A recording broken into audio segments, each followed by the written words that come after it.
I'm an online artist, as many of you know, and I do not like AI. I specifically mean image generators. Lavender Town made some videos that sum up my feelings about it pretty well. Seriously, AI should be used for all the boring, useless stuff like taxes, so us humans can focus on doing the stuff like art that we actually want to do. If you don't want to do art, just don't do it.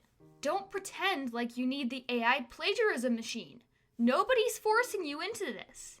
I figure while I'm on the topic, I might as well talk about Nightshade and Glaze, what they are, and how they help defend artists against greedy AI scrapers.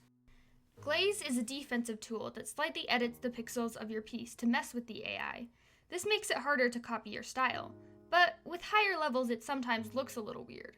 Try and find a good middle ground, and always save a non-glazed copy of any digital art, because both these programs make color picking impossible. I guess that can act as a bonus if you don't want people stealing your color palette. Nightshade is offensive, basically poisoning the AI by tricking it into thinking stuff looks weirder than it does. So if the image generator gets fed enough Nightshade, it starts generating crap that looks nothing like the thing you asked it for. I don't expect you to go deleting all your art off the interwebs just so you can glaze it and put it back up. That's just unreasonable and way too much effort for us lazy bums. But I think it's worth it to give all your newer art at least a light glaze, though setting aside a few pieces you don't mind heavily nightshading isn't a bad idea. If you try to steal from me, especially something as valuable as my art, don't be surprised if I set up defenses to kick your butt. Both of these programs make a sort of artifact film over your work, and thankfully it's not too noticeable to us humans. To the AI, on the other hand, it looks something like this. I'm not sure what else I have to add to this. Lavender Town just posted her 3rd video about Nightshade and AI, and there's not much I could say here that she hasn't already said, because man, that girl does her research. She linked sources to dozens of articles where AI companies admitted that they trained their models on stolen data. Any image posted online could potentially be scraped. Lots of artists have been begging for an opt-out system, where they turn off certain settings so the AI won't use their images, videos, and other online postings as training data.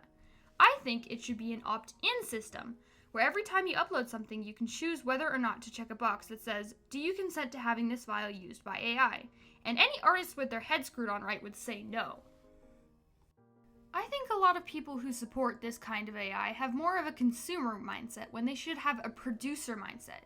If you're not producing anything, then you're not going to be happy. If you're not making anything out of your life, then what's the point? Get up and create something. I don't care what it is. I don't care how small or meaningless it seems. This is like inventing a computer to watch movies for you, text people for you, or even raise your children for you. Seriously, I'm not kidding. With all those iPad babies out there, this is not far from the current reality. Before you say, "Oh, this is the future," actually look up its impacts. It is not profitable, and it's worse for the environment than anything the environmentalists are whining about now. For anyone saying I'm lashing out at AI for no reason, first off, I do have a reason. Multiple reasons, in fact. And second, even the most offensive tools don't hurt the AI unless it gets too close to the poisoned art. I wish we had a Nightshade for audio. Come on, Nightshade devs, I would pay for this. Not a lot, but maybe like a few dollars one-time purchase. Please, anybody, even if you're just a random nobody on the internet, give me a Nightshade and Glaze for audio. I really feel like everybody should stop complaining and start doing something about this.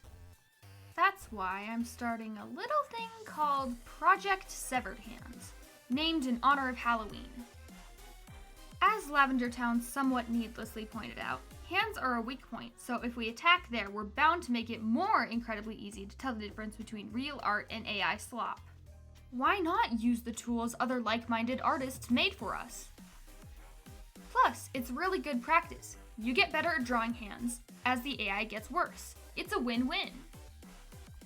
And by win-win, I mean you win twice and the AI suffers. Any kind of hands would be good for this. Organic, robotic, claws, pincers, insect limbs, hooves, anything.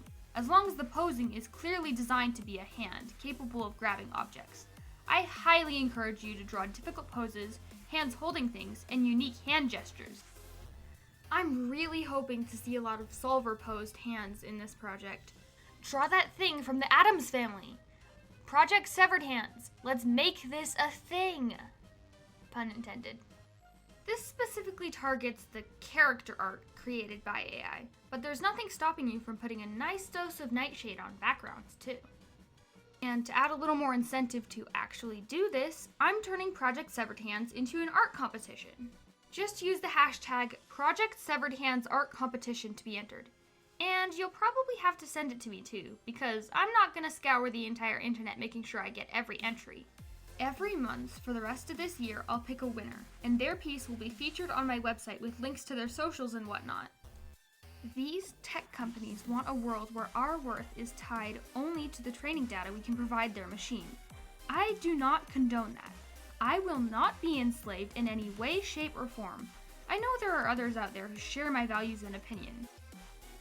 I've got an internet friend who wants to say a few words on this. Take it away, Cobra. Hi, I go by Cobra Coder on the internet. Before I begin, I would like to say that I'm not a voice actor in any way, so expect this to sound monotone. In a few years, I plan to be a game developer, and I can assure you my work is just as much a risk to AI as any other creative job. There's many 3D model AIs, animation AIs, dialogue AIs, programming AIs. There's even AIs that can create entire interactive environments. If you don't believe me, check out the channel 2 Minute Papers, and he'll show you everything you'll need to know. I will be perfectly honest, I don't think this AI nonsense will stop. In fact, I believe that the progression of AI will move so rapidly that we will eventually have AGI. For those who haven't heard of AGI, it stands for Artificial General Intelligence. It is an AI model that is capable of, well, anything and everything. Think about what everything us people can do. Cooking, drawing, running businesses, establishing governments, hacking, coming up with elaborate plans. An AGI model would be able to do all of these things.